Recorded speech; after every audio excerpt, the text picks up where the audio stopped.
የምንፈራው የምንከበረው ማን አብሮን ሲኖር እግዚአብሔር ነው። ጠላት የሚፈራ እግዚአብሔር አብሮ ሲሆን ነው። ኢያሱና ሕዝቡን ጠላቶቻቸው ሲያዩ ልባቸው የቀለጠው እግዚአብሔር አብሯቸው ስለነበር ልክ ዮሴፍ ሲሞት ዮሴፍን የማያውቀው ንጉሥ ተነሳ። ዮሴፍ ማለት በነገራችን ላይ ቤተክርስቲያን ነው። ዮሴፍን የማያውቀው ንጉሥ ተነሳ ማለት ቤተክርስቲያን የዋለችውን የሚረሳ ትውልድ ተነሳ ማለት። እኛ ሰውነታችንን ለእግዚአብሔር ከዘጋንበት እምቢ ካልነው ግን ልባችንን ካጨከንበት እግዚአብሔርም ሌላውን ያጨክንብን። እነሱ ለእግዚአብሔር ልባቸውን በዘጉበት ልክ እግዚአብሔርም የፈርዖንን ልብ ምን አረገባቸው? ዘጋባቸው፣ አስጨከነባቸው። እስራኤላውያን በመከራዎቻቸው ውስጥ እግዚአብሔር ዝም ያላቸው ግብፅን ስለመሰሉ ነው ከተባለ እኛም በምንጮኸው ጩኸት ውስጥ እግዚአብሔር አምላክ ሰምቶን እንዳልሰማን የሚሆነው የሚያሰቃዩንን ስለምንመስል ተመለከቱ። የበረተኛ ሆኖ እግዚአብሔርን በማመስገን የሚለምነውን ሰው አምላካችን ሲሰጠው ራሱ ያንን ደስታውን ማጣጣም እንዲችል እድሜ ይሰጠዋል። ሳራን ተመልከቷት። በእርጅና ወራት እኮ ነው ይስሐቅን የወለደችው። በ90 ዓመቷ እግዚአብሔር ግን ልጅ ሲሰጣት ከልጇ ጋር አብሮ እድሜን የጨመረላት እስከ 128 ድረስ ዓመት አኖራት። የልጇን ዓለም በደንብ አድርጋ እንድታጣጥም አመስጋኝ ነበረች። ሳለ አእምሮህን፣ አቅምህን፣ መሬታዊ የሆነን አስተሳሰብን በሙሉ አራግፈ ቀረበው። ከታዘዝከው የሚለውን ካደመጥከው እግዚአብሔር ተአምር መስራት የሚችል አምላክ ነው። ውድ የሳንኤል ሚዲያ ቤተሰቦች በዚህ ቻናል የኢትዮጵያ ኦርቶዶክስ ተዋሕዶ የንግስ በዓላትን፣ መጽሐፍ ቅዱስን መሠረት ያደረጉ ስብከቶችን፣ መንፈሳዊ ዝማሬዎችን እና ክብረ ቅዱሳንን የሚገልጡ ትምህርቶችን በስፋት የሚቀርቡበት ስለሆነ ለቻናሉ አዲስ ከሆኑ ሰብስክራይብ በማድረግ ቤተሰብ ይሁኑ። ይህን መንፈሳዊ አገልግሎት ላይክ፣ ሼር በማድረግና አስተያየት በመጻፍ ይደግፉ። በስመ አብ ወወልድ ወመንፈስ ቅዱስ አሐዱ አምላክ አሜን። ክቡር አባታችን መጋቢ ምስጢር ቀሲስ ቡሩክ፣ ክቡራን አበው አይንተ እግዚአብሔር ካህናት፣ ወንድሞች ዲያቆናት፣ ሊቃውንተ ቤተ ክርስቲያን፣ የእመቤታችን የድንግል ማርያም የአስራት የበረከት ልጆች ሁላችሁ እንደምን አመሻችሁ? እንደምን ዋላችሁ? እንደምን እስከዚህ ሰዓት ደረሳችሁ? አሜን። በቸርነቱ በምሕረቱ በይቅርታው ጠብቆ በእድሜያችን ለችን ሰዓት ጨምሮ ለዚህ ያደረሰን የአባቶቻችን አምላክ ልዑል እግዚአብሔር ስሙ የተመሰገነ ይሁን።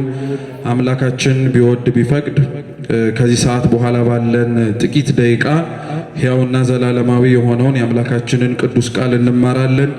ባለችን የቀሪ ሰዓት የመጽሐፈ ኢያሱ ምዕራፍ 5 ከቁጥር 1 እስከ 13 ድረስ ተጽፎ በሚገኝ የመጽሐፍ ቅዱስ ክፍለ ምንባብ መነሻ አድርገን የምንማር ይሆናል። አምላካችን በጉባኤያችን መሃል ተገኝቶ እንዲያስተምረን፣ እንዲመክረን፣ እንዲገስጸን የእርሱ ቅዱስ ፈቃድ ይሁንልን። መጽሐፈ ኢያሱ ምዕራፍ 5 ቁጥር 1 እንዲህም ሆነ ኢያሱ በኢያሪኮ አጠገብ ሳለ ዓይኑን አንስቶ ተመለከተ፣ እነሆም የተመዘዘ ሰይፍ በእጁ የያዘ ሰው በፊቱ ቆሞ ነበር። ኢያሱም ወደ እርሱ ቀርቦ ከኛ ወገን ወይስ ከጠላቶቻችን ወገን ነህን? አለው። እርሱም አይደለሁም፣ እኔ እግዚአብሔር የሰራዊቱ አለቃ ሆኜ አሁን መጥቻለሁ አለ። ኢያሱም ወደ ምድር በግንባሩ ተደፍቶ ሰገደና ጌታዬ ለባሪያው የሚነግረው ምንድነው? አለው። የእግዚአብሔር ሰራዊት አለቃ ኢያሱን አንተ የቆምክባት ስፍራ የተቀደሰች ናትና ጫማህን ከእግርህ አውልቅ አለው። ኢያሱም እንዲሁ አደረገ ይላል። ስለ ቃሉ የአምላካችን የልዑል እግዚአብሔር ስም የተመሰገነ ይሁን። አንተ የቆምክባት ስፍራ የተቀደሰች ናትና ጫማህን ከእግርህ አውልቅ። በዚህ ኃይለ ቃል መነሻነት ያነበብነውን የመጽሐፍ ቅዱስ ክፍል እንደ መንደርደሪያ አድርገን የዛሬውን ትምህርታችንን ባጭሩ እንማራለን። አምላካችን በጉባኤያችን መሃል ተገኝቶ እንዲያስተምረን፣ እንዲመክረን፣ እንዲገስጸን ከምንም በላይ ደግሞ ማስተዋሉን፣ ጥበቡን፣ ዕውቀቱን ሰጥቶን አምላካችን የሰማነውን መኖር እንድንችል ሁላችንም እንዲረዳን የእርሱ ቅዱስ ፈቃድ ይሁንልን። አምላካችን መድኃኒታችን ልዑል እግዚአብሔር ሕዝቡን ነፃ ካወጣቸው ከግብፅ ባርነት በኋላ የኢያሪኮን ቅጥር ከመውረሳቸውና በእልልታ ከማፍረሳቸው በፊት የተደረገውንና የተከናወነውን ነገር ጽፎን የምናገኘው መጽሐፈ ኢያሱ በብሉይ ኪዳን ላይ ካሉ የታሪክ መጽሐፍት ተብለው ከሚጠሩት መካከል የመጀመሪያው መጽሐፍ ነው። ኢያሱ ከሙሴ በኋላ እስራኤላውያንን ለመምራት እግዚአብሔር አምላክ የመረጠው የእስራኤላውያን መሪ ነው። ሲነበብ እንደሰማችሁት እግዚአብሔር አምላክ እስራኤላውያንን ከግብፅ ባርነት ነፃ ካወጣቸው በኋላ አዲስ ትውልድ ተነሳ ይላል። ስለ አዲሱ ትውልድ መነሳት ከማውራታችን በፊት መጀመሪያ የነበረውን ነባሩን ትውልድ በምን አይነት ሁኔታ እንደነበረ ቢያንስ በጥቂቱ እንኳን ለማንሳት ግድ ይለናል። እንደምታውቁት እስራኤላውያን ወደ ግብፅ ባርነት የወረዱት በረሃብ ምክንያት ነው። ያዕቆብ ከነበረበት ቦታ ይኖርበት ከነበረበት ስፍራ በጣም ብዙ ዘመን በሚባል ደረጃ ትልቅ ረሃብ ተነሳ። ያዕቆብ ከነበረበት ስፍራ ደግሞ በቅርብ ርቀት የምትገኝ የግብፅ መሬት ላይ ደግሞ ዮሴፍ የተባለ ልጁ በፈርዖን እንደራሴ ተደርጎ ተሾሞ የሚመጣውን የረሃብ ዘመናትን እግዚአብሔር አስረድቶትና በሕልም አሳይቶት ያንን ዘመን መሻገር እንዲችል ሕዝቡና አካባቢው ላይ የነበረውም ሰው በሙሉ በጎተራ ስንዴ ሞልቶ ለሕዝቡ እየሸጠ ለግብፃውያን ደግሞ በልተው ጠግበው ማደር እንዲችሉና የረሃቡን ዘመን መሻገር እንዲችሉ አድርጓቸው ነበር። ስለዚህ ዙሪያው ላይ የነበሩ ሰዎች በሙሉ በአንድም ይሁን በሌላ መንገድ ወደ ግብፅ እየሄዱ እህል ይሸምቱ ነበር። ስለዚህ ለያዕቆብ ነገሩት፣ እዚህ በረሃብ ተቀምጠን በረሃብ እየተሰቃየን ከምንሞት አስቀድመን ወደ ነበርንበት ቦታ ባይሆንም ነገር ግን ወደ ግብፅ ተጠግተን እባክህ ለቆምንባት ለዚች ሰውነታችን የሚያስፈልገንን እንጀራ በልተን ጠግበን እንድንውል እንውረድ አሉት። ያዕቆብ እንደዚሁ ተነስቶ መሄድ ይችል ነበር፣ ግን አላረገው። ኦሪት ዘፍጥረት ምዕራፍ 46 ላይ ያዕቆብ ይኖርባት ከነበረችው ቦታ ላይ ተነሳና ወደ ሌላ ቦታ ሄደ። ከዛ እዛ ቦታ ላይ ሆኖ ለእግዚአብሔር ጸሎት አደረገ። መውረድ እንዲችል ረሃቡን ማስታገስ እንዲችል በየመንገዱ ሁሉ ቀድሞ እግዚአብሔር እንዲመራው አምላኩን ለመነ። እግዚአብሔር አምላክም ወደ ግብፅ መውረድን አትፍራ አለው። እስኪ ወደ ግብፅ መውረድን በሉ ምን አታርግ አትፍራ አለው። የሚገርም ነው። ያዕቆብ በነገራችን ላይ እንደነበረበት የረሃብ ጽናት ተነስቶ ቢሄድና ወደ ግብፅም ወርዶ ቢበላ ቢጠጣ ነውር አልነበረበትም። ምክንያቱም ርቦት ነው የወረደው። ነገር ግን ከረሃቡ በላይ ያዕቆብ ያሳሰበው የእግዚአብሔር ፈቃድ ነበር። መውረዴን ይፈልገዋል ወይ? ረሃቤን ብዬ ወደ ግብፅ ወርጄ በኋላ ላይ ከጠገብኩኝ በኋላ ብረሳው ብዘነጋው እንዳያዝንብኝ ብሎ መጀመሪያ እግዚአብሔር አምላክን ፈቃዱን ጠየቀው። እግዚአብሔርም ወደ ግብፅ መውረድ አትፍራ ሂድ አለ።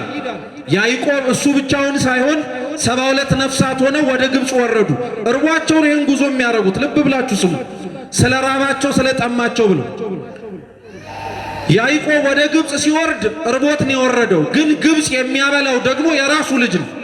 እንደምታስታውሱት ያዕቆብ ከወለዳቸው ልጆቹ መካከል ዮሴፍ ሳይሞት እንደሞተ አውሬ ሳይበላው እንደተበላ መስሎ የለበሰውን የሚወደውን አባቱ ያጎናጸፈውን መጎናጸፊያ ወንድሞቹ ከብት አርደው በልተው ያረዱትንና የበሉትን የስጋውን ትራፊ የሆነውን ደሙን ግን ያ የለበሰው ልብሱ ላይ ለቅልቀው ለአባትየው ለያዕቆብ እርምህን አውጣ ብለው ሰጥተውት ነበር።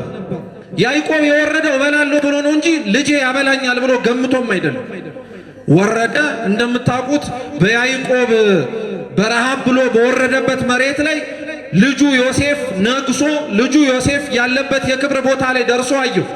ታሪኩን ለማሳጠር ያክል በመጨረሻ ወንድሞቹና ሌሎቹ በሙሉ ዮሴፍን አላወቁትም ነበረ። ዮሴፍ ግን አወቃቸው። አባቱን አስጠጋው፣ እንዲበላ እንዲጠጣ አደረገው። ነገር ግን ዮሴፍ በተለየ መልኩ ያንን ሁሉ እንክብካቤ ሲያደርግለት የሚገርማችሁ ያዕቆብ የግብፅን እንጀራ በልቶ ጠጥቶ ጠግቦ ግብፅ መኖር ግን አልፈለገም ነበር። ምክንያቱም ከመጀመሪያው ጀምሮ እግዚአብሔር አያቱን አብርሃምን ከካራን ሲያወጣው አባቱ ይስሐቅንም ካለበት ቦታ ላይ ሲያስነሳው ለሁለቱም ለያዕቆብም ጨምሮ ቃል ገብቶላቸው ነበር። ከነዓንን እንደሚወርሱ ማርና ወተት የምታፈሰዋን ምድር ለእነሱና ለልጆቻቸው እንደሚሰጣቸው ቃል ገብቶላቸው ነበር። እንዲያውም ለአገራሞት ምናልባት ማናቅም ሰዎች ካለን በዚሁ ልንገራችሁ። ያዕቆብ ተነስቶ የመጣባትና ወደ ግብፅ የወረደባት ቦታ ከነዓን እንደሆነች ታውቃላችሁ። ከከነዓን ወደ ግብፅ የወረደው ግብፅ ወርደው ደግሞ ከብዙ ዓመታት በኋላ ተመልሰው ወደ ቤት ለመሄድ ነበር ሲጥሩ የነበሩት። መልሱ እንጂ ወደ ከነዓን አልነበረ ሲጥሩ የነበሩት። ከነዓን ትገባላችሁ እያለ ነበር እግዚአብሔር ሲናገር የነበረው። ስለዚህ የሚገርማችሁ ያዕቆብ ለመብላት ብሎ የሄደባት ግብጽ ላይ ለልጆቹ የመጨረሻ የለመናቸው ልመና እናንተ ወደ መጣችሁበት ወደ ከነዓን ስትገቡ አደራችሁን ስጋዬን እዚህ እንዳትተዉት አጥንቴን ይዛችሁ ወደ ከነዓን መልሱኛል። የበላበት የጠገበበት ቢያንስ እንኳን ረሃቡን ያስታገሰበት ቦታ ላይ ምንም ችግር እንኳን አልነበረም ቢቀብሩት። ግን ያዕቆብ ተስፋ የተሰጠበት ቦታ ላይ ካልሆነ እዚሁ እንዳትቀብሩኛል። እሱ ብቻ አይደለም፣ ዮሴፍም በነገራችን ላይ ሲሞት አባቶች የተቀበሩበት መቃብር ላይ ሂዱና ቀበሩኝ፣ እዚህ ግብጽ ውስጥ እንዳትቀብሩኛል።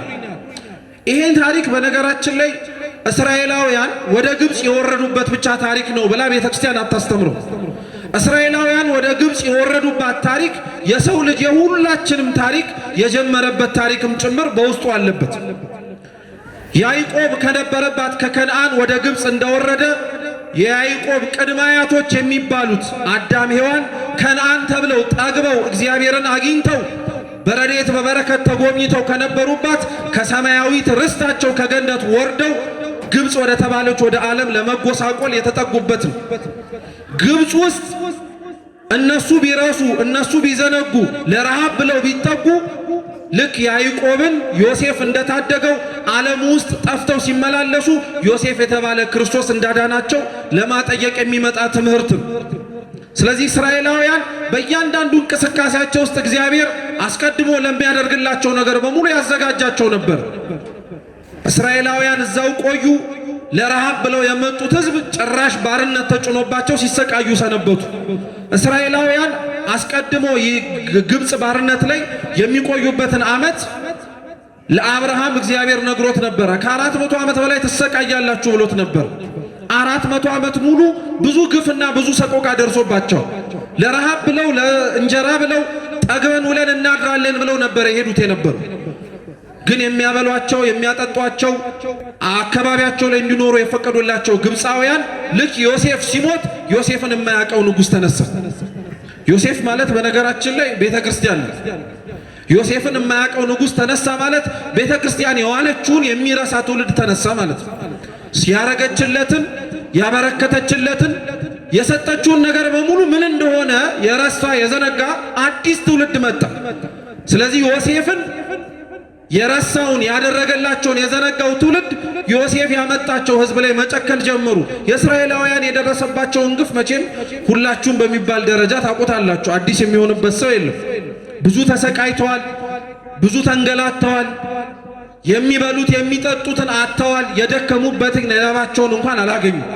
ያ ሁሉ ሰቆቃና በደል መድረሱ ሳያንስ የወለዷቸውን ልጆቻቸውን እንኳን ይረግጡት ከነበረው ጭቃ ጋር አብረው አስገብተው አስረግጠዋቸዋል። የሕፃናት ደም ሸክላ ያጠነክራል እያሏቸው ይሄ ሁሉ ግፍ ተደርጎባቸዋል። በዛ ሁሉ ግፍ ግን እግዚአብሔር እየለመኑት ዝም ብሏል።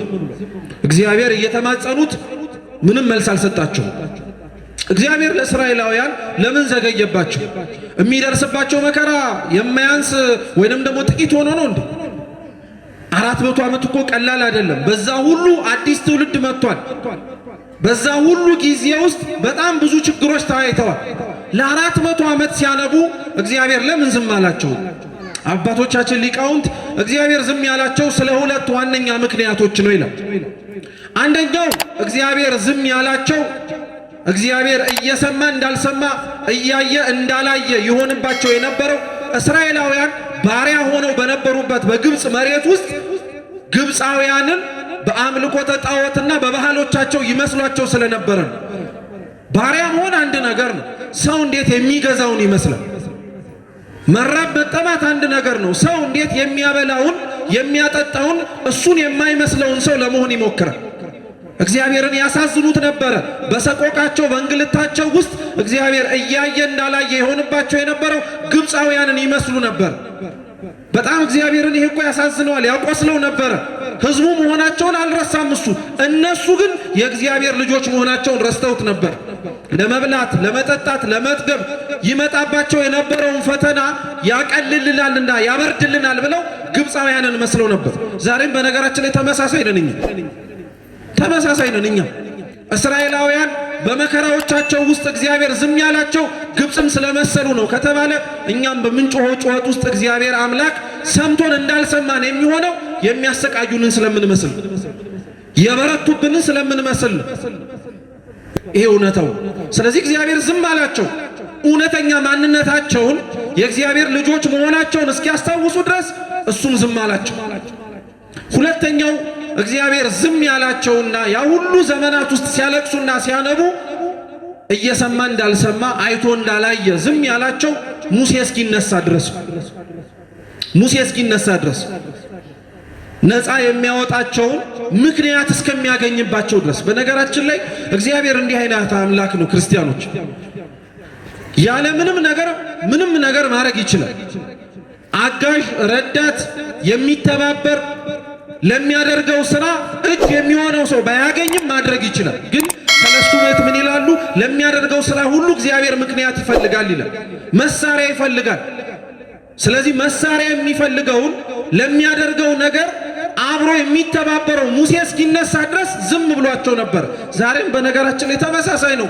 እግዚአብሔር እኛንም ሰምቶ እንዳልሰማ ለምን ዝም አለ ብትሉ ከኛ መካከል ምክንያት ፈልጎ ሊያድነን የሚችልበትን ሰው እስኪያገኝ ድረስ ከኛ መካከል የእውነት ከልቡ ከእግዚአብሔር ጋር የታረቀ የተስማማ የሚያየው የሚሰማው የሚደርሰው ነገር በሙሉ የበቃው የሰለቸው የደከመው በሁሉም ነገር ላይ ተስፋ ቆርጦ ነገር ግን በእግዚአብሔር ላይ ብቸኛ ተስፋ ኖሮት ለሚመላለስ ሰው ያን ሰው እስከሚያገኝ ድረስ እግዚአብሔር ዝም ይላል። ስለዚህ እስራኤላውያን በዛ ሁሉ ዓመታት ውስጥ ተሰቃዩ። ሙሴ ከተነሳ በኋላ ግን እንደምታስታውሱት እግዚአብሔር ነፃ ሊያወጣቸው ሙሴን ይዞ ተመልሶ ወደ ግብፅ ገባ። እግዚአብሔር ይዞት የመጣውን ሙሴን ከወንድሙ ከአሮን ጋር ከፈርዖን ጋር ከአንድም 10 ጊዜ ተመላልሰዋል። ብዙ ጊዜ እየተመላለሱ ሕዝቤን ልቀቅ ሲል እምቢ ሲል፣ ሕዝቤን ልቀቅ ሲል እምቢ ሲል፣ አንዴ ልቡ ይሰበራል፣ አንዴ ልቡ አይሰበርም። በጣም ጨካኝ ነበረ ፈርዖን። በነገራችን ላይ በጣም ጨካኝ ነበረ። እግዚአብሔር የሚያደርገውን ነገር በሙሉ እንዳደረገ ያምንና ያ ነገር ሲጠፋ ደግሞ ዝም ይል ነበር እና እግዚአብሔር አይገርማችሁ እዚህ ኦሪት ዘጸአት ምዕራፍ 20 ላይ እግዚአብሔር አምላካችን የመጀመሪያውን ትእዛዝ ሲሰጠንና ሲናገር ከኔ ከአምላክህ ከእግዚአብሔር በቀር ሌሎች አማልክትን ምን አታርግ ይላል፣ አታምልክ ይላል አይደል? ከዛው ላይ ይቀጥላል። በሰማይም ካለው በምድርም ካለው በባህርም ጥልቅ ውስጥም ካሉት ነገሮች በሙሉ ለአንተ ምስል የሚሆኑን ሰርተህ ምን አታርግላቸው፣ አትስገድላቸው ይልና ይሄንን ሕጉን ባከበሩትና በጠበቁት ላይ እግዚአብሔር አምላክ እስከ 1000 ትውልድ ምን አረጋለዋል? እምራለዋል። ይሄን ሕጌን በሚያፈርሱት ላይ ግን እስከ 3 እና እስከ 4ኛ ትውልድ ድረስ አጠፋቸዋለሁ ወይንም ደግሞ ቀጣቸዋለሁ። በዛ መነሻነት ነው በነገራችን ላይ አባቶቻችን እግዚአብሔር አምላክን ሲናገሩ ስለ ማንነቱም ጭምርና እግዚአብሔር ምሕረቱንም ጭምር ሲያጠይቁ ምን ይላሉ? እግዚአብሔር አምላካችን መዓቱ የራቀ ምሕረቱ ምን ያደርግ ይላል? የበዛ። ፈርዖን ላይ ምሕረቱን እግዚአብሔር እንዳበዛለት ታውቃላችሁ። የመጨረሻውን መቅሰፍት መጀመሪያ ማድረግ አይችልም እግዚአብሔር። የመጨረሻው መቅሰፍት ማለት ታስታውሱ እንደሆነ የፈርዖን ልብ የተሰበረበት ነው። የፈርዖን ልብ እስራኤላውያን ይውጡ ብሎ ጨክኖ የወሰነበት ነው። ምክንያቱም የመጀመሪያ ልጁን ያጣው እሱ ብቻ አይደለም። ግብፃውያን የሆኑት በሙሉ የበጉን ደም መቃንና ጉበኑ ላይ ሳይቀቡ እንዲሁ ዝም ብለው ያንቀላፉትን ሰዎች በሙሉ ግብፃውያን ቤት ላይ ሰው ብቻ አይደለም እንስሳቶችንም ጭምር የመጀመሪያ ልጆቻቸውን በሙሉ የበኩር ልጆቻቸውን ወሰደባቸው። የዛን ጊዜ እኮ ነው ፈርዖን ከአቅሙ በላይ ሆነ። በቃ ይዘህልኝ ውጣል፣ እንዳላያችሁ ይዘህልኝ ውጣል። ይሄንን መቅሰፍት እግዚአብሔር መጀመሪያ ማድረግ ይችል ነበር? አይችልም። ያላረገው መጀመሪያ ለምን እንደሆነ ታውቃላችሁ? ፈርዖንን እየታገሰው ስለነበረ ነው። እግዚአብሔር መቅሰፍት ሲያዘገይ፣ እግዚአብሔር አምላክ መዓቱን ዝም ሲል፣ እግዚአብሔር አምላክ በምንጠራው ልክ እኛ መካከል ላይ ተገኝቶ ስራውን ሳይሰራ ሌሎች ነገሮችን ሲያደርግ እኛን ዝም እያለን እንዳይመስላችሁ፣ ጠላቶቻችንን ግን እየታገሳቸው ነው። ከተነሳ የሚመልሰው የለማ። ከተነሳ የፈርዖን ጥንካሬ፣ የፈርዖን ጀግንነት፣ ፈርዖን 400 ዓመት በላይ ሲገዛ የነበረው አገዛዝ እግዚአብሔር እኮ አንዴ ልጁን ሲወስድበት ጉልበቱን ያንበረከከው አቅመ ቢስ ነው ያደረገው። እስከዛ ድረስ ግን እግዚአብሔር ታግሶት ነበረ። እስከዛ ድረስ ግን የፈርዖን ልብ ባሁን አንዴ ባይሆን ሁለቴ እያለ ታግሶት ነበረ። የፈርዖን ልብ ግን ሲደነድንበት፣ የፈርዖን ልብ ግን ሲጨክንበት እግዚአብሔር አምላክ መጨረሻ ላይ መቅሰፍቱን ላከ። ስለ ፈርዖን ልብ በነገራችን ላይ እዚሁ አንስተነው ብናልፍ ጥሩ ትምህርት የሚሆነን ምን መሰላችሁ? ኦሪት ዘጸአት ምዕራፍ 3 ላይ እግዚአብሔር ሙሴን ለመጀመሪያ ጊዜ በሐመልማሉና በነበልባሉ ወይንም ደግሞ በዕፀ ጳጦሱ ሲነጋገሩ አብረው ካወሯቸው ነገሮች መካከል አንዱ እግዚአብሔር የፈርዖንን ልብ እንዳስጨከነው ነው። እስኪ እግዚአብሔር በሉ። የማንን ልብ አስጨከነው? እና የፈርዖንን ልብ ያስጨከነው እግዚአብሔር ከሆነ ለምን ፈርዖን ላይ መልሶ ጨከነበት ብለን እንድንጠይቅ ያደርገናል። የሚያሰቃያቸውን ሰው ልቡን አደንድኖት እንዳይራራላቸው ያደረገው እግዚአብሔር ከሆነ ደግሞ መልሶ ለምንድነው እሱ ጨከነባቸው ብለን እንድንናገር የሚያደርገን ሊል እንችላለን። የኛ ሊቃውንተ ቤተ ክርስቲያን ይህን ተርጉመውታል። የፈርዖንን ልብ እግዚአብሔር አስጨከነው ማለት የፈርዖንን ልብ እግዚአብሔር እምቢ እንዳይል እንደ አለት አጸናው ማለት እሱን ራሱን ለሚቀጣበት ነገር አዘጋጀው ለማለት ብቻ አይደለም። የፈርዖን ልብ ያስጨከነባቸው እስራኤላውያን ላይ እስራኤላውያን ራሳቸው እግዚአብሔርን ስለማይፈልጉትም እግዚአብሔር በግድ የሚሰራ አምላክ አይደለም። እግዚአብሔር እያስጨከነ፣ እግዚአብሔር እየቆረጠ፣ እግዚአብሔር እጃችንን እየጠመዘዘ እሱ ወደምንፈልገውና እሱ ወዳለበት ቦታ ስቦ የሚያመጣ አምላክ አይደለም። እንደ ወዳችን እንደ ፈቃዳችን እንድንመርጠው ነው የሚፈልገው። በነገራችን ላይ ለዛ ነው የዮሐንስ ራእይ ላይ ራሱ ታስታውሳላችሁ ምዕራፍ 3 ላይ ደጅ ላይ ቆሜ በሩን ምን አረጋለሁ ነው የሚለው። መልሱ እንጂ ከዛ ማንም የሚከፍትልኝ የሚኖር ምን አረጋለሁ? ለምን ያንኳኳል? ለምን ገንጥሎት አይገባም? ይሳነዋል? አታስቡበት። በር መገንጠል ለእግዚአብሔር ይሳነዋል? የሚያንኳኳው ነው ምንድን ነው? እስኪ እንድንከፍትለት በሉ። እንድንከፍትለት ነው የሚያንኳኳው። ፈቅደህ ወደህ እንድትታዘዘው ይፈልጋል። ፈቅደህ ወደህ ሰውነትን ለሱ እንድትሰጠው ይፈልጋል። አንተ ሰውነትን ከዘጋህበት፣ እኛ ሰውነታችንን ለእግዚአብሔር ከዘጋንበት፣ እምቢ ካልነው ግን ልባችንን ካጨከንበት እግዚአብሔርም ሌላውን ያጨክንብናል። ምክንያቱም ልባችንን አልከፈትንለትማ። ስለዚህ በሰፈሩት ቁና እንዲሰፈሩ ተደረጉ። እነሱ ለእግዚአብሔር ልባቸውን በዘጉበት ልክ እግዚአብሔርም የፈርዖንን ልብ ምን አረገባቸው? ዘጋባቸው፣ አስጨከነባቸው። ስለዚህ ያን ሁሉ መከራ አዩ፣ ያን ሁሉ መከራ ተመለከቱ። እግዚአብሔር በመጨረሻ ግን ጥሎ የማይጥል አምላክ ነው። እግዚአብሔር በመጨረሻ ረስቶ አይዘነጋም። እግዚአብሔር በመጨረሻ የእጆቹ ስራዎች መሆናችንን አይረሳም። ስለዚህ በግሩም አጠራሩ አስወጣቸው።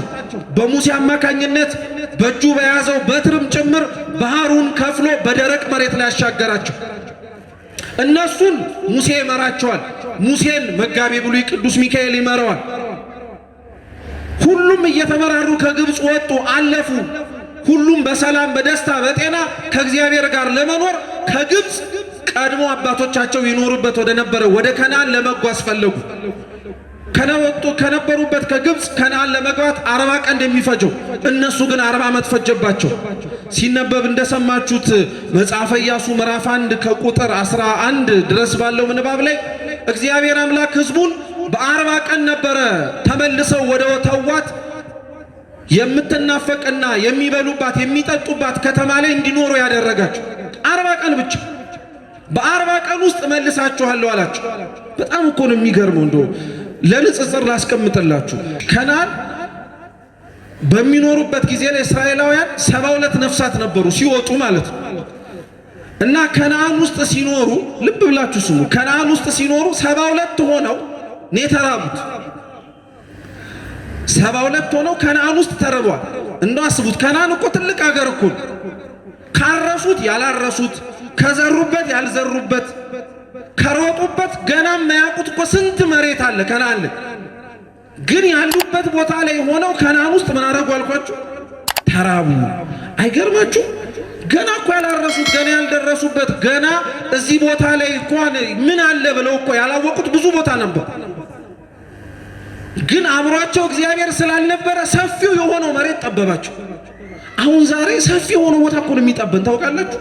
አብረን መኖር ስንችል እኮ ነው በጣም አድርገን የምንባለው የምንናከሰው። በጣም ነው የምንገርም። በአንጻሩ ደግሞ ተመልከቱት 72 ሆነው የጠበባቸውን ከነዓን እግዚአብሔር ከግብፅ ባርነት እኮ ሲወጡ ከ600 ሺህ በላይ ነበሩ። ከ600 ሺህ ጋር ግን አብሮ ተመልሶ ተርበንበታል፣ ምግብ አላገኘንበትም ወዳሉበት ወደ ምንድነው እየወሰዳችሁ ያለ? ወደ ከነዓን። እግዚአብሔር አብሯችሁ ካልሆነ በነገራችን ላይ ጠባብ የሆነችው ቦታም ሰፊ የሆነችው ቦታ በጣም አስጨናቂ ነው የምትሆን። ዜና አበው ላይ አንድ በጣም አስተማሪ የሆነ ታሪክ አለ። አንድ መነኩሴ ነውና የሚገርማችሁ በጣም ለረጅም ዓመታት ከእግዚአብሔር ጋር በጠባብ ዋሻ ውስጥ ተደብቆ ወይንም ደግሞ ቆሞ ሰው ሳያየው መራር የሆነ ቅጠል እየበላ 40 ዓመት ቆይቶ ነበር። መራርነቱ እየጣፈጠለት ጠባብ የሆነችው ዋሻ ሰፍታለት ሰው መመላለስ በሚችልበት ያክል ሳትጨንቀው 40 ዓመት ኖረ። ከ40 ዓመት በኋላ አምላካችን ልዑል እግዚአብሔር የዛን አባት ተጋድሎና ለእግዚአብሔር ያለውን ታማኝነት ዋጋውን ሊሰጠው መጣ። ወዳጄ እስካሁን ድረስ ዋጋ ከፍለህ በጠባቡ በፍሩክታ ውስጥ ቆመህ መራር የሆነውን ነገር እየበላህ ታግሰ ቆይተሃል። ለዚህ ሁሉ ለቆየህባቸው ዘመናት ምን ልክፈልህ? ምን ያክልስ ዋጋ ላጎናጽፋል? ቀጠለ አሁንም እግዚአብሔር ይሄንን ሁሉ ስለታገስክ ይሄንን ሁሉ ዓመት ከኔ ጋር ለመኖር ቆርጠ ስለወሰንክ እንደ ሥራህና እንደ ቆይታ ልክፈልህ ወይስ እንደ ቸርነት ያለ? 40 ዓመት ነው የቆየው ይሄ ሰውዬ። 40 ዓመት ነው ያንን ሁሉ ነገር የታገሰው። ስለዚህ የእግዚአብሔር ቸርነትን አላወቀውም፣ ምን እንደሆነም አልተረዳውም። የቆየበትን ዓመት ግን ጠንቅቆ ተረድቷታል። ስለዚህ ምን አለው? እግዚአብሔር ሆይ እንደ ቆየውበት ዓመት እንደ ትጋቴና እንደ ልፋቴ እባክህ ክፈለኝ አለ። እሺ አለው እግዚአብሔር። 40 ዓመት የቆየበትን የታገስከኝን ዋጋ ነው እሰጥሃለሁ አለ። ይህችን ንግግር ከእግዚአብሔር ጋር ተነጋግሮ ሲጨርስ ቀድሞ ወደ ነበረባት ወደ ጠባቢቱ ቦታ ተመልሶ መጣ። ልክ ያቺ ቆሞ የጸልይባት የነበረችው ያቺ ጠባባ ዋሻ ጋር ሲደርስ ጥበቱ ታወቀ። የሚበላበት ሰዓት ሲደርስ ደግሞ ይቀምሰው የነበረውን ፍሬ አንስቶ ሲበላው ምሬቱ ታወቀ። ለካ ምሬቱን እያጣፈጠ ጠባቡን እያሰፋ ያቆየው የሱ የቆየበት እድሜ ሳይሆን የማንቸርነት ነው፣ የእግዚአብሔር። ተደጋጋሚ 40 ዓመት ድጋሚ ቆየ፣ እያለቀሰ እያነባ እግዚአብሔር ሁለተኛ እድል እንዲሰጠው ፈቅዶና ወዶ ማለት ነው። በሁለተኛ ጊዜ አሁንም እግዚአብሔር ከ40 ዓመት በኋላ መጣ። ጠየቀው፣ ወዳጄ ሆይ ደክመሃል፣ አሁንም ለኔ ብለህ ታማኝ ሆነ ቆይተሃል። አሁንስ እንደ ሥራህ ልክፈልህ ወይስ እንደ ቸርነት አለ። አሁን ቅድም እንደ ሥራዬ ብሎ ስለቀመሳት እንደምን ይክፈልኛል? እንደ ቸርነት ብቻ ክፈልግ። ወዲያውኑ ነፍስ ከሥጋው ለየለት። አንተ በጠባቡ ቦታ ታምናሃል። መራር የሆነውን ቅጠል እየበላህ ጣፋጭ የሆነውን ነገር ከመቅመስ ተከልክለሃል። ስለዚህ በሰማያት ተድላና ደስታ ባለበት ኑር አለው። ሁላችን እግዚአብሔር እንደ ቸርነቱ ይክፈልን። ስራችንማ እያያችሁት እኮ ነው። ልክ እንደ ከነዓን ሰፊ ቦታ ላይ ሆነን ጠበበን። የምንበላው ሳናጣ ተራብን፣ የምንጠጣው ሳናጣም ተጠማን። ስራችን እንዲያረግን እንደ ቸርነት ብንኖረው ግን ክርስቲያኖች ገና ያልደረስንበት ስንት ቦታ እንዳለ እናውቅ ነበር። ስለዚህ ክርስቲያኖቹ በዛ ዘመን ላይ የነበሩትን እስራኤላውያንን ተመልከቷቸው። እግዚአብሔር ሁለተኛ እድል ነው የሰጣቸው። ያ ቀድሞ የወጣው ትውልድ ከነዓንን ልትወርስ ትዘጋጃለህ ተብሎ የወጣው ትውልድ እግዚአብሔርን አሳዘነው። አንዴ በበረሃ እያንገላታቸው እየወሰዳቸው በብዙ አይነት ቁም ስቅል ውስጥ ማለፍ ሲገባቸው እግዚአብሔር ግን አክብሮ ሸኛቸው። እግዚአብሔር እኮ ሕዝቡን እንዴት መንከባከብ እንደሚችል ያውቅበታል። ሕዝቡ እግዚአብሔር እንዴት እንደሚንከባከበው ልብ ብሎ አላስተዋለውም እንጂ። ይሄን ሕዝብ እኮ ልብ ብላችሁ ስሙ ክርስቲያኖች። የአሸዋው ግለት እንዳያቃጥላቸው ከመሬት አንድ ስንዝር ከፍ አድርጎ፣ ያ በረሃው ሰዓት ወይንም ደግሞ ፀሐይ እንዳያበግናቸው ናላቸውን እንዳይበሳቸው በደመና ጋርዶ፣ ያለፏቸው ጠላቶቻቸው መጥተው እንዳያስደነግጧቸው ከኋላ በደመና አጥሮ፣ ወደፊት የሚመጡበትና የሚሄዱበት መንገድ የተቃና እንዲሆንላቸው ደግሞ ከፊት ለፊት ቀድሞ ሕዝቡን ይከታተል ነበር እግዚአብሔር። እንደዚህ አይነት እንክብካቤ የተደረገላቸው ነው እግዚአብሔር ከሰማይ ያወረደውን መና ከዓለት ላይ ያፈለቀላቸውን ውሃ ጠጥተው መርካትና መጥቀም ሲገባቸው እግዚአብሔርን ያምኑት። ለእስራኤላውያን በነገራችን ላይ እኔና እናንተ እናዝንላችሁ። ለምን መሰላችሁ? ከነሱ የሚብስ በእኔና በእናንተ መካከል ስላለ ነው። እግዚአብሔር ለእስራኤላውያን ከመሬት አንድ ስንዝር ነው ከፍ አድርጎ ያኖራቸው። እኛን እኮ ክርስቲያኖች ከመሬት አላቆ ሰማይ ቦታ ሰጠን። እነሱን ፀሐይ እንዳይመታቸው ነው የጋረደላቸው። እኔና እናንተን እኮ ከፀሐይ የባሰ መከራ እንዳይመጣ ስንፍናችንን አውቆ ከልሎናል። እነሱን በደመና ከኋላ ያለ ጠላት ከፊት ያለም መንገድ እንዲቃና መርቶላቸዋል። ለኛም እኮ ደመና ሳይሆን የእግዚአብሔር መልአክ እኮ ነው የሰጠው። ለነሱ ከሰማይ የወረደ እንጀራ ሰጣቸው። ለኛ እኮ ከሰማይ የወረደ ስጋውን ነው የሰጠው። ለነሱ ከአለት ላይ የፈለቀ ውሃ አጠጣቸው። እኛ እኮ ከጎኑ ተወቅቶ የፈሰሰ ደም ነው የሰጠው። ከንፈር መምጠጥማ ለኛ ነው። ማዘን ለኛ ነው። የተደረገልንን ላላወቅን እግዚአብሔር እንዲህ አክብሮ እያኖረን ሳለ እንዳላከበረንና እንዳልኖረን እየተመለከተን እንዳላየን እየጠበቀን እንዳልጠበቀን ለሚመስለን ለኛ እውነት እግዚአብሔር አምላክ ይቅር ይበለን። ሌላ ምንም አይባል። ለሕዝቡ ካረገው በላይ ለኛ አርጎልን ይሄንን ሕዝብ ነው። ስለዚህ ከነዓን እንዲወርሱ ብዙ ጊዜ ላይ ታገሳቸው እግዚአብሔር። ብዙ ጊዜ ላይ ማጉረምረማቸውንም ጭምር ዝም ብሎ አያቸው። ያን ሁሉ እያደረገላቸው ሕዝቡ ግን ያጉረመርሙ ነበር። እንደው ከጉርምራማቸው ውስጥ አንዱን ብቻ ልንገራችሁ ከሰዓት አንፃር። መዝሙር 76 በቅንፍ 77 ላይ ልበ አምላክ ቅዱስ ዳዊት እስራኤላውያን እግዚአብሔርን እንዲህ ብለው ተናገሩት ይላል። እንደውም ተናገሩት አይልም፣ አሙት ነው የሚል። በውኑ እግዚአብሔር ከሰማይ መና አውርዶ ሊያበላን ይችላልን? ከአለት ላይ ውሃ ሊያጠጣን ይችላልን? ብለው አሙታል።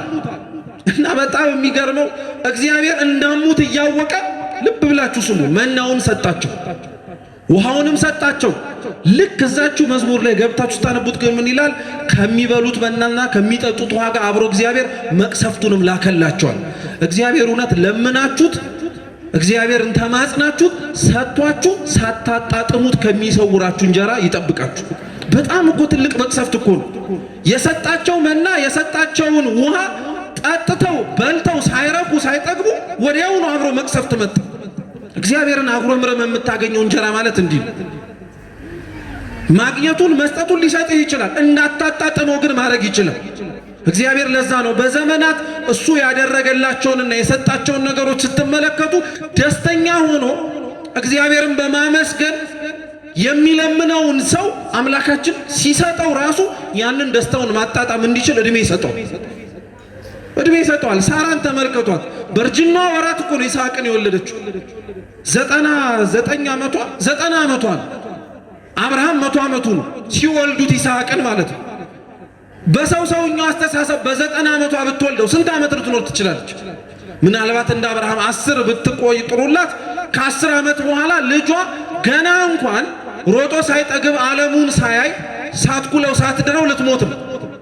በ90 ዓመቷ እግዚአብሔር ግን ልጅ ሲሰጣት ከልጇ ጋር አብሮ እድሜን የጨመረላት እስከ 128 ድረስ ዓመት አኖራት። የልጇን ዓለም በደንብ አድርጋ እንድታጣጥም አመስጋኝ ነበረች ሳራ። አጉረምራሚ ለነበረው ለእስራኤል ሕዝብ ግን እንጀራውን ሰጠው። ከሰጠው በኋላ ግን አብሮ እንዲቀሰፍ አደረገው። ልብ ብላችሁ ስሙ። ይሄንን እንጀራ እግዚአብሔር አምላክ ከሰማይ የሚወርደውን እኮ ከመሬት ላይ አጭደው እንዲበሉ ማድረግ ይችል ነበር። ምን ያክል እንደተንከባከባቸው እዩ። ከመሬት አጭደው መብላት ይችሉ ነበር ስንዴውን፣ ገብሱን። ግን አይ ከሰማይ ይውረድላቸዋል። ከሰማይ የሚወርደው መና በኋላ ላይ ከሰማይ ወርዶ ለሚሰጠን እንጀራው ስጋው ምሳሌ ነው። ግን እሱን እንኳን ብታዩት የምድር እንጀራ ብዙ ያደክማል። እየሰማችሁኝ ነው? የምድር እንጀራ በጣም ያደክማል። ገበሬ የዘራውን ዘር ስለዘራው ብቻ አይበላውም። መጀመሪያ ያጭደዋል፣ ከዛ በኋላ ይወቀዋል፣ አዘጋጅቶት ከዛ በኋላ ይበላዋል።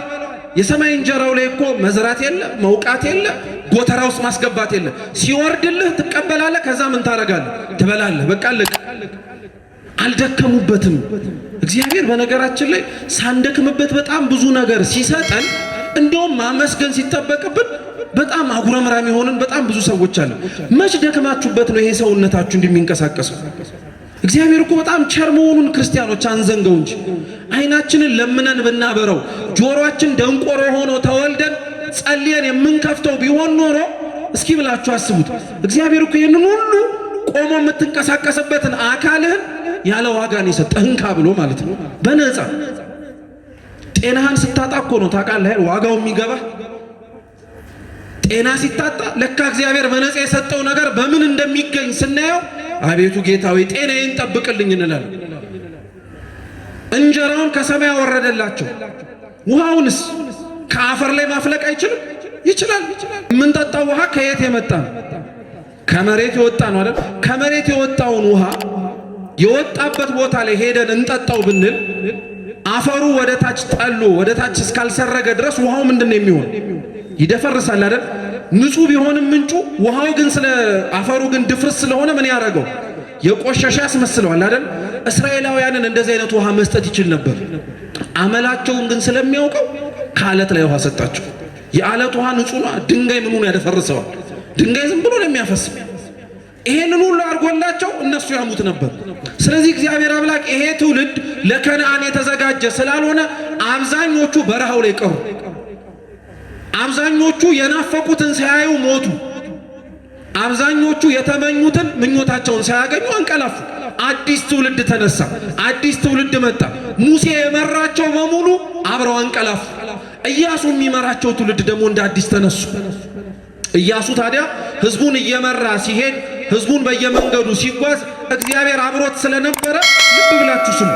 መጽሐፈ ኢያሱ ምዕራፍ 5 ቁጥር 1 ላይ ሲነበብ ምንድነው ያለው?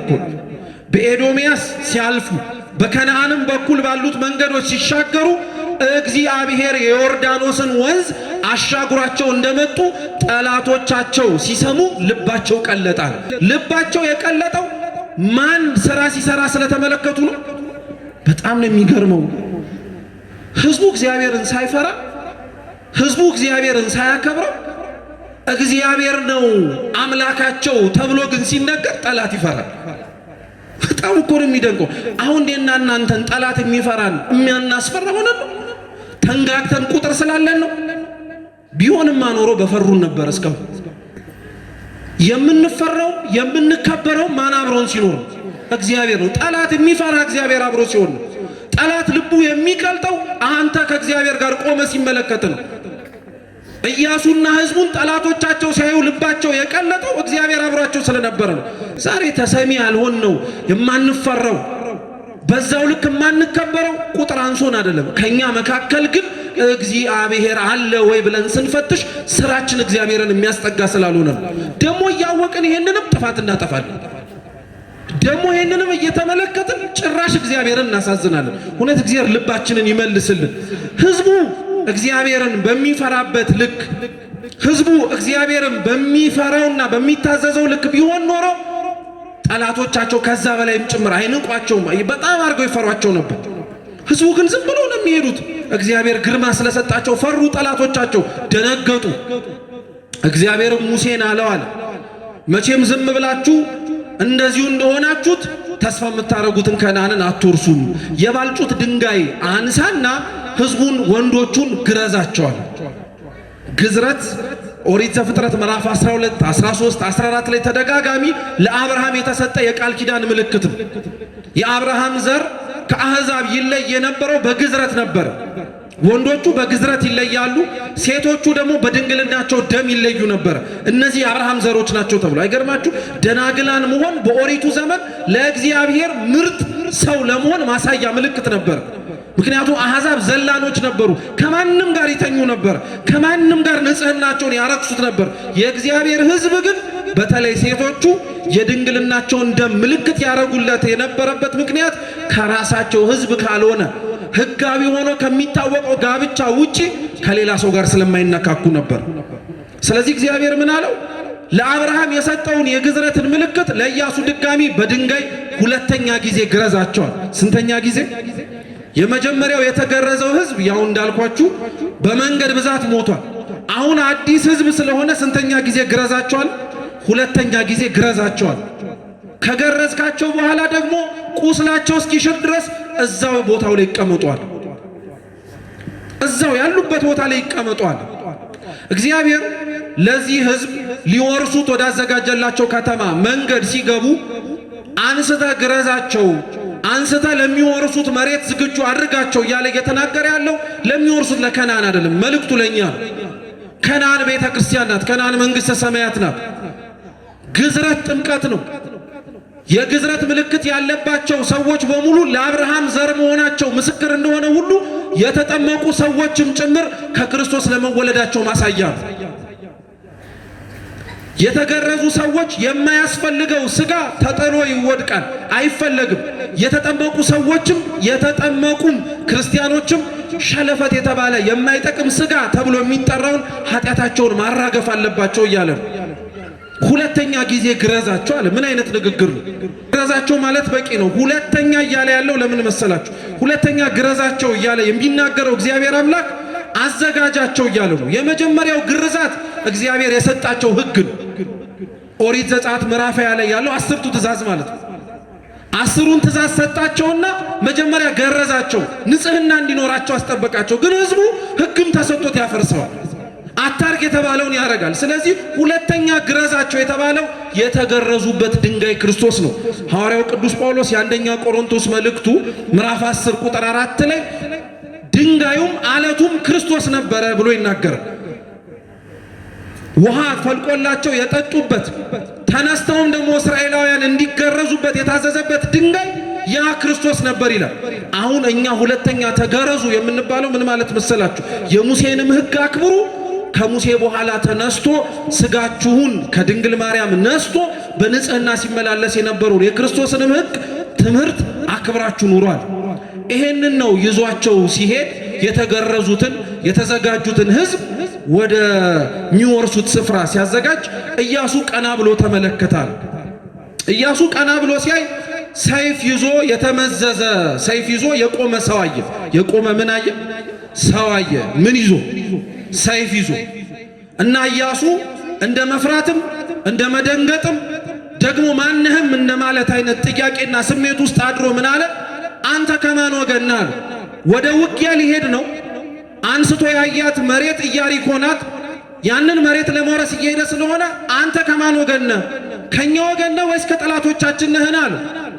የተመዘዘ ሰይፍ ይዞ ያየው ያ ሰራዊት ግን ምን ብሎ መለሰለት? ካንተም ወገን አይደለሁም ከነሱም ወገን አይደለሁም፣ የእግዚአብሔር የሰራዊቱ አለቃ ነኝ አለ። ከዛ በኋላ ቀጠለና ምን አለው? የቆምክባት ስፍራ የተቀደሰች ናትና ምንህን አውልቅ አለው፣ ጫማህን አውልቅ አለው። በነገራችን ላይ ይሄንን ንግግር ኢያሱ ሲሰማ ወዲያውኑ በግንባሩ ወድቆ ነው የሰገደው። ለምን ይመስላችኋል? ይሄን ንግግር ልክ ካፉ ሲሰማ ወዲያውኑ ወድቆ ሰገደ።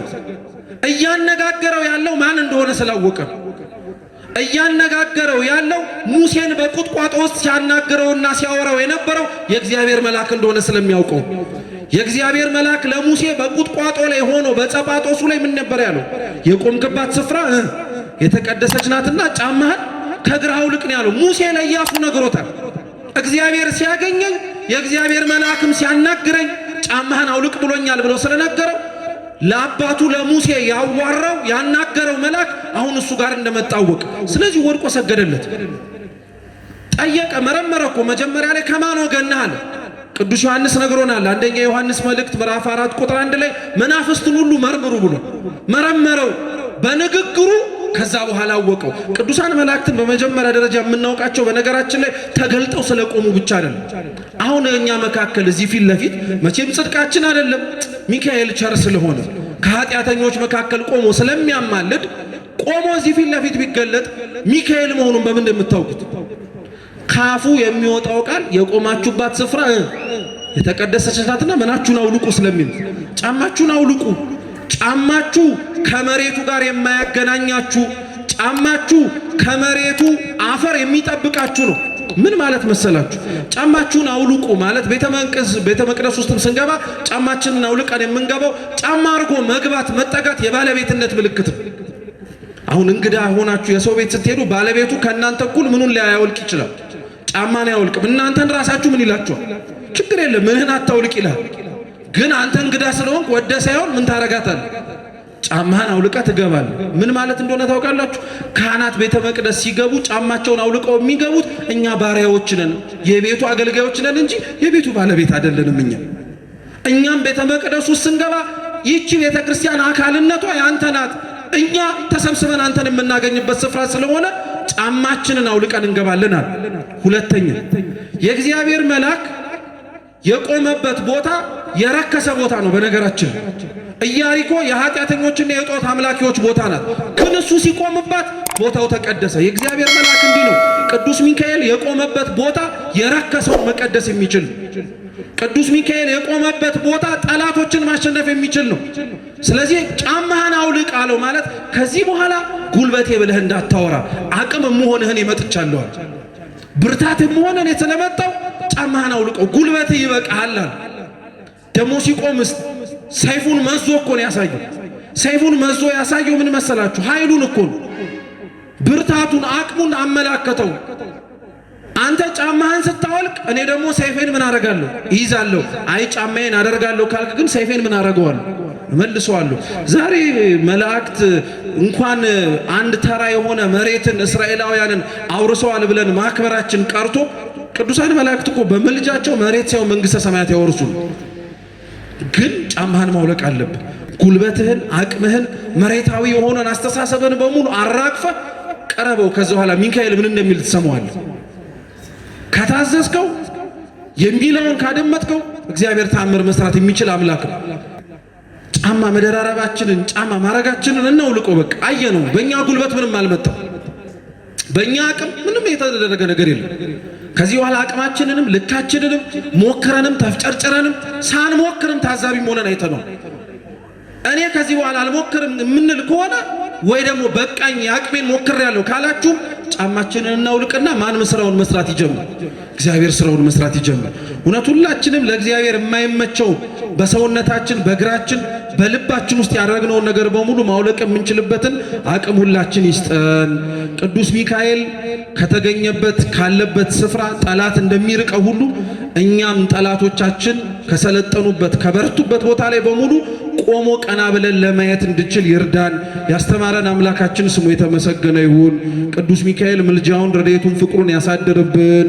በጎደለው በክቡር አባታችን የሚታረም ይሁን። ወስብሐት ለእግዚአብሔር።